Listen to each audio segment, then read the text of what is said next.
Hello everyone, this is Aarti and welcome to SR Education online classes. Guys last class में हम लोग जो discuss कर रहे थे वो एनसीए 2005 से रिलेटेड हम लोगों ने टॉप 85 क्वेश्चंस की क्वेश्चन सीरीज को हम लोगों ने स्टार्ट किया था, जिसमें मैंने आपको लास्ट क्लास में 50 क्वेश्चन ऑलरेडी कंप्लीट करवा दिए हैं और ये क्वेश्चन काफ़ी हेल्पफुल रहेंगे आपके आने वाले एग्ज़ाम में, चाहे वो आपका टैट का एग्ज़ाम हो या फिर केवीए, डीएसएसबी या फिर अदर कोई टीचिंग एग्ज़ाम होते, तो सभी के लिए काफ़ी इंपॉर्टेंट सीरीज़ है। और ये क्वेश्चंस वही है जो अभी तक आपके कहीं ना कहीं किसी ना किसी टीचिंग एग्ज़ाम में पूछे गए हैं। तो क्वेश्चन सॉल्व करने से एक हमें आइडिया हो जाता है कि एग्जामिनर के द्वारा किस तरीके से आपसे क्वेश्चन पूछे जाते हैं। तो चलिए फिर आज की क्लास को हम लोग स्टार्ट करते हैं। अगर गाइज आपको इसकी पीडीएफ चाहिए तो पीडीएफ के लिए आप लोग टेलीग्राम चैनल से जुड़ सकते हैं। इस पीडीएफ को आप टेलीग्राम चैनल से आसानी से ले सकते हैं। चलिए फिर स्टार्ट करते हैं आज की क्लास को हम लोग। क्वेश्चन नंबर 51 आप लोगों के सामने है। क्वेश्चन नंबर 51 को हम लोग डिस्कस करते हैं। लर्निंग विदाउट बर्डन का सुझाव है कि आपको बताना है कि लर्निंग विदाउट बर्डन जो समिति थी वो क्यों बनाई गई थी और किस चीज़ को लर्निंग विदाउट बर्डन के अंतर्गत इंक्लूड किया गया था या फिर किस बात पे बल दिया गया था। ऑप्शन फर्स्ट में क्या है, पाठ्यक्रम व पाठ्य पुस्तकों में मुख्य परिवर्तन होनी चाहिए, या ऑप्शन सेकंड रहेगा हमारा आंसर परीक्षा पद्धति में परिवर्तन होना चाहिए। ये सुझाव दिया गया था लर्निंग विदाउट बर्डन के द्वारा, या ऑप्शन थर्ड रहेगा स्कूल के ज्ञान को दैनिक अनुभव से जोड़ना, या ऑप्शन 4 रहेगा उपरोक्त सभी। तो गाइस हमारा जो राइट आंसर रहेगा यहाँ पे ऑप्शन नंबर 4 रहेगा उपरोक्त सभी या फिर all of the above. Learning without burden जो समिति थी इसका सुझाव था कि या फिर ये जो लर्निंग विदाउट बर्डन की समिति या कमेटी बनाई गई थी या फिर ये जो समिति बनाई गई थी वो इसीलिए बनाई गई थी कि जो बच्चों के स्कूल के बस्ते जो काफी भारी हो जाते थे उसके बोझ को कम करने के लिए, यानी कि बिना बोझ की शिक्षा की बात की गई थी लर्निंग विदाउट बर्डन के अंतर्गत। और इस समिति के जो अध्यक्ष थे वो प्रोफेसर यशपाल जी थे, तो ये नाम आपको याद रखना है। और ये जो कमेटी थी वो 1992 में बनाई गई थी और जो इम्प्लीमेंट हुआ था वो 1993 में हुआ था, कि इसके अंतर्गत जो बात की गई थी वो बिना बोझ के हम लोग किस तरीके से बच्चों को पढ़ा सकते हैं इसके ऊपर बात की गई थी, ताकि जो शिक्षा होनी चाहिए वो गुणवत्तापूर्ण होनी चाहिए, कि हमें बच्चों को किताबी कीड़ा नहीं बनाना, हमें बच्चों को किताबों के बोझ के नीचे दबाना नहीं है, बल्कि जो हमारी एजुकेशन होनी चाहिए वो गुणवत्तापूर्ण हमें बच्चों को शिक्षा देनी चाहिए, जिससे कि बच्चे इफेक्टिव तरीके से उस चीज़ को समझ सके और जो भी शिक्षा के उद्देश्य है उसे भी आसानी से क्लास में प्राप्त किए जा सके। इसलिए इस कमेटी का सुझाव था कि पाठ्यक्रम और पाठ्य पुस्तकों में भी परिवर्तन और चेंज किए जाए, और जो भी पाठ्यक्रम या पाठ्य पुस्तक होनी चाहिए वो बच्चों के लेवल के अनुसार होनी चाहिए, और परीक्षा पद्धति में भी परिवर्तन होने चाहिए, यानी कि जो परीक्षा लेने का जो एक मेन पर्पस होना चाहिए वो छात्रों का इवैल्यूएशन करना होना चाहिए, ताकि हमें ये पता लगता रहे कि परीक्षा के माध्यम से कि बच्चे कितना ग्रो कर रहे हैं, कितना ग्रो नहीं करे, बच्चों में इम्प्रूवमेंट हो भी रहा है या फिर नहीं हो रहा, या कहीं बच्चे के सीखने में कोई कमी तो नहीं रह गई है। तो ये सारी चीज़ें भी हमें समय समय पर पता लगती रहे, तो इसलिए लर्निंग विदाउट बर्डन का सुझाव दिया गया था प्रोफेसर यशपाल जी के द्वारा। और स्कूल के ज्ञान को दैनिक अनुभव से जोड़ना, यानी कि इन्होंने बात की थी कि बच्चों को हम जो भी स्कूल में पढ़ाते हैं उसको हमें बच्चों के दैनिक जीवन से जोड़ना काफ़ी इम्पॉर्टेंट है, यानी कि जो भी हम क्लास में पढ़ाते हैं उसे बच्चों को दैनिक जीवन से जोड़कर पढ़ाना चाहिए, जिससे कि बच्चे जब उस चीज़ को किताब में पढ़ते हैं और अपने समाज में देखते हैं तो बच्चे उसको बेहतर तरीके से एक तो समझ भी पाएंगे और दूसरा बच्चों की जो जीवन में एक परिवर्तन है वो भी अच्छे प्रकार से आ पाएगा और बच्चे आसानी से समाज में अपने आप को ढाल पाएंगे, समायोजित कर पाएंगे हर परिस्थिति में। तो इसलिए हमारा आंसर क्या रहेगा, ऑप्शन नंबर यहाँ पे 4 रहेगा।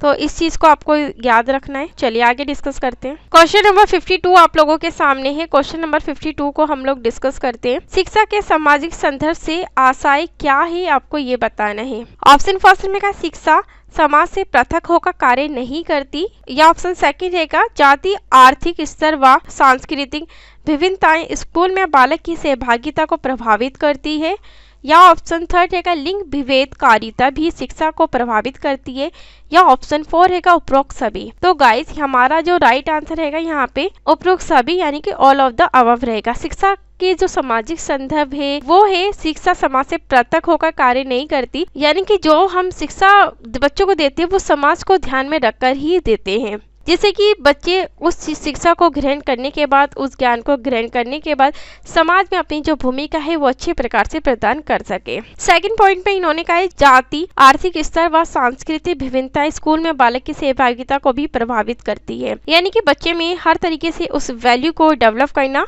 बच्चे का ऑर्डर ऑफ डेवलपमेंट करना, बच्चे में कोऑपरेशन की भावना को विकसित करना, ताकि बच्चों में अच्छे प्रकार से जो कौशल है, जो सोशल डेवलपमेंट है वो अच्छे प्रकार से हो सके। पॉइंट नंबर थर्ड में कहा लिंग विभेदकारिता भी शिक्षा को प्रभावित करती है, तो ये भी काफी मेजर डिफरेंसेस है जो शिक्षा को प्रभावित करती है, इसलिए हमारा आंसर क्या रहेगा, ऑप्शन नंबर 4 रहेगा यहाँ पे। क्वेश्चन नंबर 53 आप लोगों के सामने है। क्वेश्चन नंबर 53 को हम लोग डिस्कस करते हैं गाइस। एनसीएफ 2005 के मुख्य संपादक है। एनसीएफ 2005 के चीफ एडिटर कौन है, उनका नाम आपको बताना है। ऑप्शन फर्स्ट में का शिव कुमार, ऑप्शन सेकंड में का श्वेता उपपल, ऑप्शन थर्ड में का विनोद देवीकर, या ऑप्शन 4 है का श्वेता राव। तो गाइस हमारा जो राइट आंसर रहेगा ऑप्शन नंबर फर्स्ट रहेगा शिव कुमार। तो ये नाम आपको याद रखने काफी इंपॉर्टेंट है।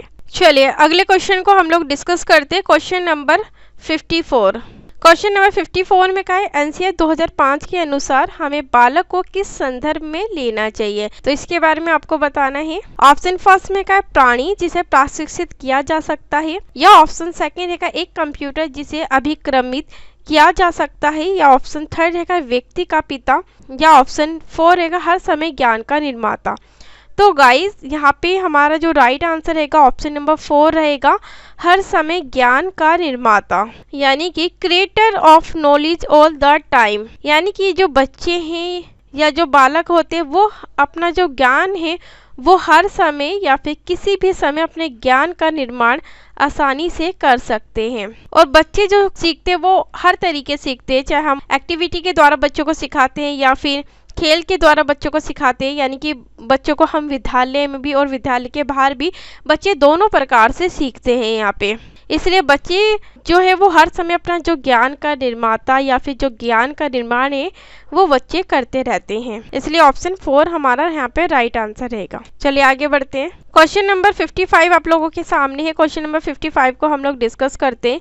कक्षा कक्ष का सुसज्जन है, यानी कि कक्षा कक्ष या फिर क्लासरूम को हमें अगर डेकोरेट करना है या फिर क्लासरूम को हमें किस तरीके से रखना चाहिए जिससे कि जो क्लासरूम है वो अट्रैक्टिव लगे और बच्चे अच्छे प्रकार से सीख भी पाए। ऑप्शन फर्स्ट में कहा कक्ष में प्राकृतिक रोशनी का प्रवेश होना जरूरी है, या ऑप्शन सेकंड है कक्षा की दीवारों पर बालकों के कार्यों का प्रदर्शन हमेशा किया जाना चाहिए, या ऑप्शन थर्ड रहेगा ड्राइंग व क्राफ्ट कार्यों का प्रदर्शन करना चाहिए, या ऑप्शन 4 रहेगा उपरोक्त सभी। तो गाइस हमारा जो राइट आंसर रहेगा यहाँ पे उपरोक्त सभी रहेगा, ऑल ऑफ द अबव, यानी रोशनी का प्रवेश होना भी काफी इंपॉर्टेंट होता है ताकि बच्चों को पढ़ते समय अंधेरा ना लगे। और कक्षा की दीवार पर हमेशा बालक के कार्यों का हमेशा प्रदर्शन होना चाहिए कि बच्चों ने इस कंपटीशन में हिस्सा लिया और बच्चे ने ये अचीवमेंट करी, जिससे कि जो अन्य बच्चे हैं क्लास के जो पार्टिसिपेट नहीं करते वो भी पार्टिसिपेट करे, अपनी भूमिका प्रदान करे। तो हमेशा कक्षा की दीवार पर बालकों के कार्यों का जो प्रदर्शन है उसे भी लगाना चाहिए। और ऑप्शन थर्ड में कहा ड्राइंग व क्राफ्ट कार्यों का प्रदर्शन भी हमेशा करते रहने चाहिए कि बच्चे ने ड्राइंग की है, ये चित्रकारी की है,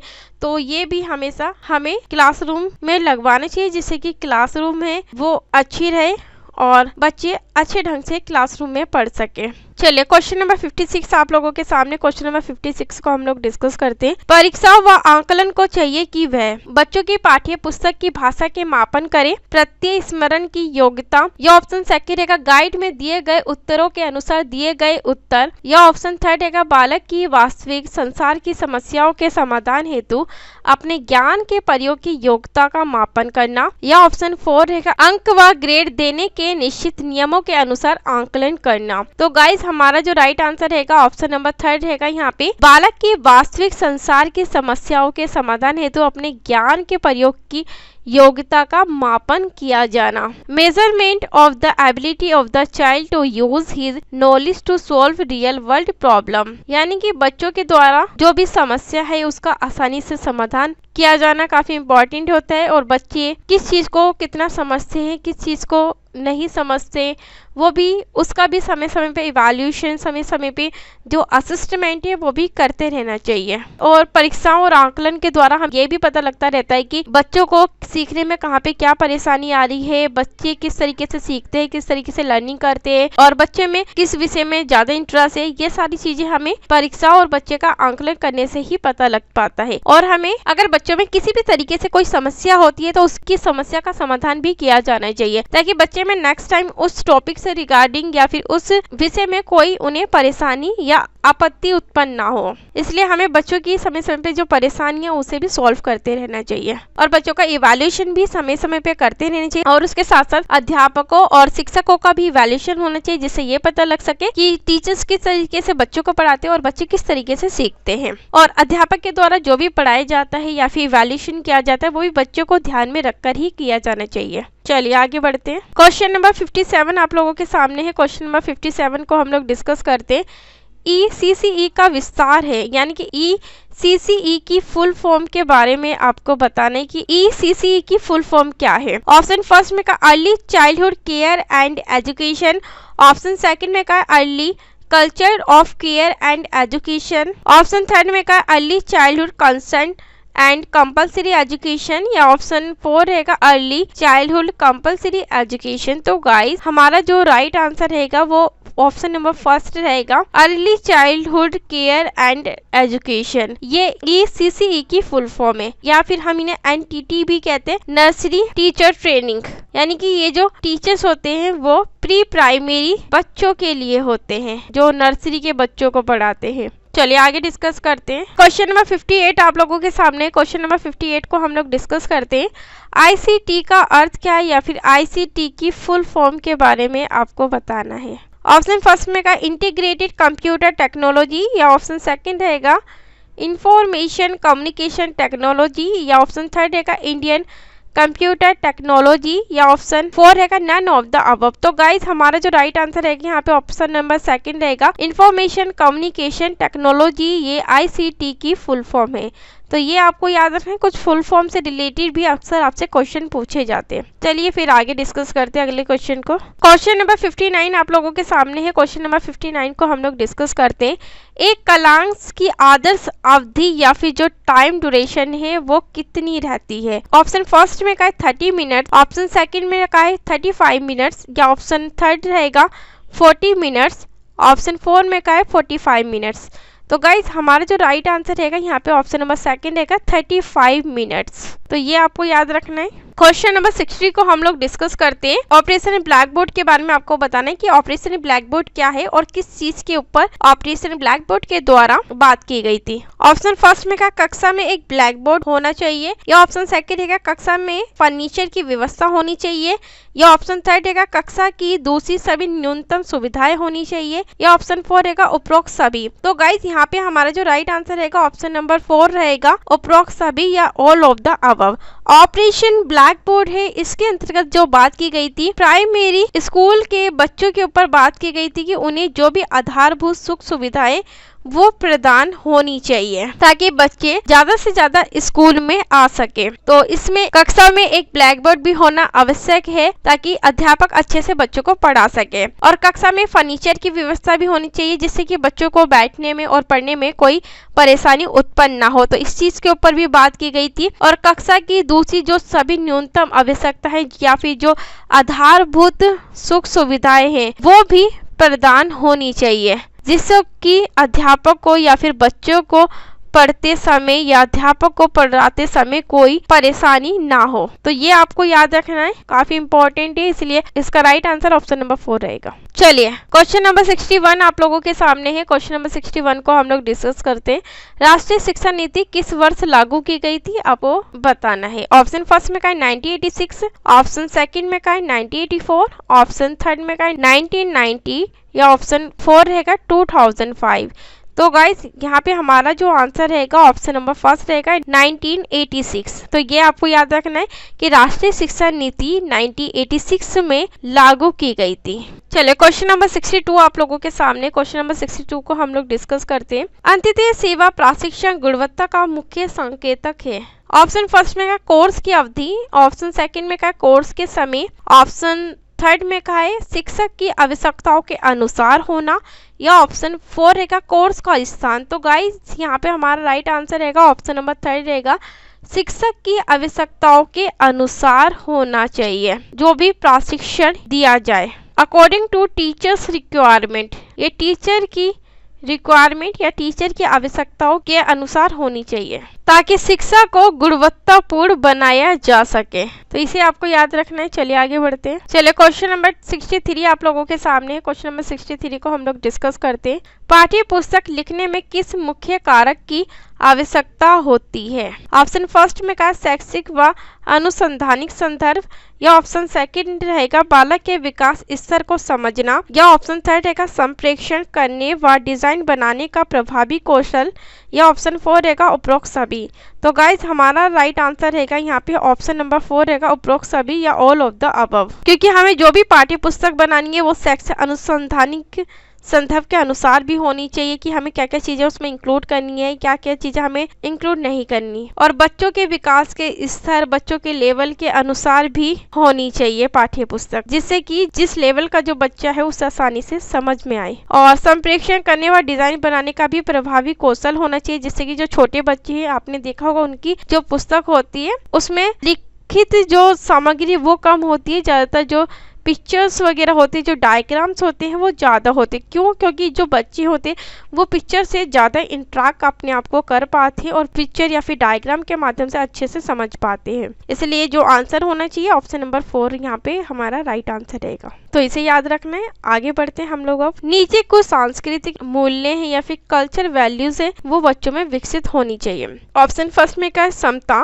ऑप्शन सेकंड में क्या प्रजातांत्रिकता, या ऑप्शन थर्ड रहेगा धर्म निरपेक्षता, या ऑप्शन 4 रहेगा समानता। तो गाइस यहाँ पे सांस्कृतिक मूल्य या फिर कल्चर वैल्यूज के अंतर्गत हमारे सारे पॉइंट्स आएंगे, इसलिए आंसर रहेगा यहाँ पे ऑप्शन नंबर 3। चलिए क्वेश्चन नंबर 65 को हम लोग डिस्कस करते हैं। एनसीए 2005 के अनुसार बालक को प्रतिदिन कम से कम कितने घंटे विद्यालय में अध्ययन के लिए मिलने चाहिए? यानी कि एनसीए 2005 के अनुसार बालक को हर रोज कम से कम कितने घंटे विद्यालय के अंतर्गत स्टडी करने या फिर अध्ययन करने को मिलने चाहिए, आपको वो बताना है। ऑप्शन फर्स्ट में कहा 5.5 घंटे, या ऑप्शन सेकंड रहेगा 6 घंटे, या ऑप्शन थर्ड रहेगा 7.5 घंटे, या ऑप्शन 4 रहेगा 6.5 घंटे। तो गाइस हमारा जो राइट आंसर है यहाँ पे ऑप्शन नंबर 4 रहेगा 6.5 घंटे, कि एनसीए 2005 के अनुसार बालक को प्रतिदिन कम से कम 6.5 घंटे विद्यालय में अध्ययन करने के लिए मिलने चाहिए। तो ये भी आपको याद रखना है, काफी इंपॉर्टेंट क्वेश्चन है। चलिए क्वेश्चन नंबर 66 को हम लोग डिस्कस करते हैं। एनसीए 2005 के अनुसार गृह कार्य के संदर्भ में कौन सा कथन ठीक है? यानी कि 4 स्टेटमेंट दे रखे, 4 स्टेटमेंट में से कौन सी हमारी करेक्ट रहेगी? होमवर्क या फिर गृह कार्य से रिलेटेड जो एनसीए 2005 के अनुसार बल दिया गया है आपको इसके बारे में बताना है। ऑप्शन फर्स्ट में कहा दूसरी कक्षा तक कोई गृह कार्य नहीं, जबकि तीसरी से 5वीं कक्षा हेतु 2 घंटे प्रति सप्ताह, या ऑप्शन सेकंड रहेगा उच्च प्राथमिक कक्षाओं 6 to 8 को 1 घंटे प्रतिदिन अथवा प्रति सप्ताह 5 से 6 घंटे का होमवर्क दिया जाना चाहिए, या ऑप्शन थर्ड रहेगा उच्चतर तथा उच्चतम माध्यमिक कक्षाओं को 2 घंटे प्रतिदिन अथवा 10 घंटे से 12 घंटे प्रति सप्ताह का, या ऑप्शन 4 रहेगा उपरोक्त सभी ठीक है। तो गाइस हमारा जो आंसर रहेगा ऑप्शन नंबर यहाँ पे 4 है, उपरोक्त सभी ठीक है या फिर all of the above are fine. NCA 2005 के अनुसार यानी कि पहली से दूसरी कक्षा तक हमें बच्चों को कोई भी होमवर्क या कोई भी गृह कार्य नहीं देना, तो ये आपको याद रखना है, काफी इंपॉर्टेंट क्वेश्चन है ये। और जबकि हमें तीसरी से लेके अगर 5वीं क्लास तक बच्चों को होमवर्क देना है तो वो सिर्फ 2 घंटे प्रति सप्ताह का देना है, यानी कि 1 वीक में सिर्फ बच्चों को 2 आवर्स का होमवर्क देना है। तो ये आपको याद रखना है, ये 3rd to 5th के बच्चों के लिए, और 1st to 2nd के बच्चों के लिए हमें कोई होमवर्क नहीं देना यहाँ पे। और उच्च प्राथमिक कक्षाएं यानी कि जो 6 से लेके 8th क्लास तक की कक्षाएं होती है उनमें 1 घंटे यानी कि प्रतिदिन हर रोज बच्चे को होमवर्क दिया जाना चाहिए। अगर सप्ताह की बात करें, वीक की बात करें तो 5 से 6 घंटे हमें 6 to 8th क्लास के बच्चों को होमवर्क देना चाहिए प्रति सप्ताह या फिर वीकली। ऑप्शन थर्ड में का उच्चतर तथा उच्चतम माध्यमिक कक्षाएं होती है उसमें 2 घंटे प्रतिदिन बच्चों को होमवर्क दिया जाना चाहिए, और सप्ताह में 10 से लेकर 12 घंटे प्रति सप्ताह का होमवर्क बच्चों को दिया जाना चाहिए। तो ये काफ़ी इंपॉर्टेंट क्वेश्चन है, डीएसएसपी में आपसे इस तरीके से क्वेश्चन ही पूछे जाते हैं। तो इसलिए आंसर क्या रहेगा हमारा 4 रहेगा, क्योंकि जो सारी स्टेटमेंट दी गई है गृह कार्य से संबंधित वो हमारी सारी ही ठीक है, तो इस चीज़ को आपको ध्यान रखना है। चलिए क्वेश्चन नंबर 67 को हम लोग डिस्कस करते हैं। एनसीए 2005 के अनुसार स्कूल के प्रतिदिन के कार्यक्रम के पुनर्विचार हेतु कितनी मिनट का समय जरूरी होता है? ऑप्शन फर्स्ट में का है 40 मिनट, ऑप्शन सेकंड में का है 45 मिनट्स, ऑप्शन थर्ड में का है 60 मिनट्स, या ऑप्शन 4 रहेगा 50 मिनट्स। तो गाइज हमारा जो राइट आंसर रहेगा यहाँ पे ऑप्शन नंबर सेकंड रहेगा 45 मिनट्स। तो इस चीज का आपको ध्यान रखना है। क्वेश्चन नंबर 68 को हम लोग डिस्कस करते हैं। अध्यापकों के अंततः सेवा प्रशिक्षण के लिए कम से कम कितने दिन का प्रशिक्षण या कितने दिन की जो ट्रेनिंग है वो एनसीए 2005 के अनुसार अनिवार्य या महत्वपूर्ण होनी चाहिए? ऑप्शन फर्स्ट में का है 20, ऑप्शन सेकंड में का है 21, ऑप्शन थर्ड में का है 25 डेज, या ऑप्शन 4 रहेगा 15 डेज। तो गाइस हमारा right answer option number first रहेगा 20 डेज। तो इसे आपको याद रखना है। चलिए आगे डिस्कस करते हैं। चलिए क्वेश्चन नंबर 69 को हम लोग डिस्कस करते हैं। क्वेश्चन नंबर 69 में का एनसीए 2005 के अनुसार परीक्षा पत्र के कितने प्रतिशत अंकों के प्रश्न परीक्षा में शामिल बच्चों को करने आने चाहिए? यानी कि एनसीए 2005 के अनुसार जो हम परीक्षा पत्र बनाते हैं, जो एग्जामिनेशन पेपर हम लोग बनाते हैं, उसके अंतर्गत हमें कितने % अंकों के जो पर्सन है वो परीक्षा में शामिल होने चाहिए, जिससे कि बच्चे उस क्वेश्चंस को आसानी से सोल्व कर पाए। कितने % क्वेश्चन होने चाहिए? ऑप्शन फर्स्ट में का 80%, ऑप्शन सेकंड में का 90%, ऑप्शन थर्ड में का 70%, या ऑप्शन 4 रहेगा 75%। तो गाइज यहाँ पे हमारा जो राइट आंसर रहेगा ऑप्शन नंबर फर्स्ट रहेगा 80%। यानी कि एनसीए 2005 के अनुसार 80% क्वेश्चंस ऐसे होने चाहिए हमारे परीक्षा पत्र बनाते समय या फिर एग्जामिनेशन पेपर के अंतर्गत जो है बच्चे आसानी से सोल्व कर पाए। तो इस चीज का आपको ध्यान रखना है। चलिए क्वेश्चन नंबर 70 आप लोगों के सामने क्वेश्चन नंबर 70 को डिस्कस करते हैं। इस क्लास का ये लास्ट क्वेश्चन रहेगा। एनसीए 2005 किस रिपोर्ट को आधार बनाकर स्कूल शिक्षा हेतु राष्ट्रीय पाठ्यचर्या संरचना 2000 के पुनर्विचार का परिणाम? ऑप्शन फर्स्ट में का learning without burden 1993, option second में का है प्रोग्राम ऑफ एक्शन 1992, या ऑप्शन थर्ड रहेगा राष्ट्रीय शिक्षा नीति 1986, या ऑप्शन 4 रहेगा सर्व शिक्षा नीति 1986। तो गाइस यहाँ पे हमारा जो राइट आंसर रहेगा ऑप्शन नंबर फर्स्ट रहेगा लर्निंग विदाउट बर्डन 1993। तो लर्निंग विदाउट बर्डन 1993 या फिर 1992 दी जाए तो दोनों ही हमारा करेक्ट आंसर रहेगा। इसके जो अध्यक्ष है मैंने आपको बताई था लास्ट क्वेश्चन में प्रोफेसर यशपाल जी थे, जिन्होंने गुणवत्तापूर्ण शिक्षा की बात की थी कि हमें बच्चों को गुणवत्तापूर्ण शिक्षा प्रदान करनी है और बच्चों को जो भी शिक्षा दी जाए वो बिना बोझ के शिक्षा दी जाए। कि इन्होंने भारी बस्ते के ऊपर बात की थी कि बच्ची का जो बैग है ना वो एक उनकी हाइट से ज़्यादा, उनके वजन से ज़्यादा बच्चे का जो बैग है वो भारी हो जाता था, जिसके कारण बच्चे में जो फिजिकल चैलेंजेस है, जो शारीरिक बीमारियां हैं वो बच्चे में उत्पन्न होने लग जाती थी और बच्चे अच्छे से फोकस भी नहीं कर पाते थे क्योंकि जो हमारी एजुकेशन थी वो गुणवत्तापूर्ण नहीं थी। तो इन्होंने बच्चे के भारी बस्ते को कम करने के लिए या फिर बिना बोझ के हमें बच्चों को किस तरीके से लर्निंग देनी है, शिक्षा देनी है, इस बात के ऊपर इन्होंने अपनी समिति के अंतर्गत इंक्लूड किया था ताकि शिक्षा हमारी गुणवत्तापूर्ण हो सके। तो ये आपको याद रखना है, लर्निंग विदाउट बर्डन 1993 या 1992। गाइज आज की क्लास को यही खत्म करते हैं। अगर आपको इसकी पीडीएफ चाहिए तो पीडीएफ के लिए आप लोग टेलीग्राम चैनल से जुड़ सकते हैं। इस पीडीएफ को आप लोग टेलीग्राम चैनल से आसानी से ले सकते हैं। तो थैंक यू सो मच आज की क्लास के लिए।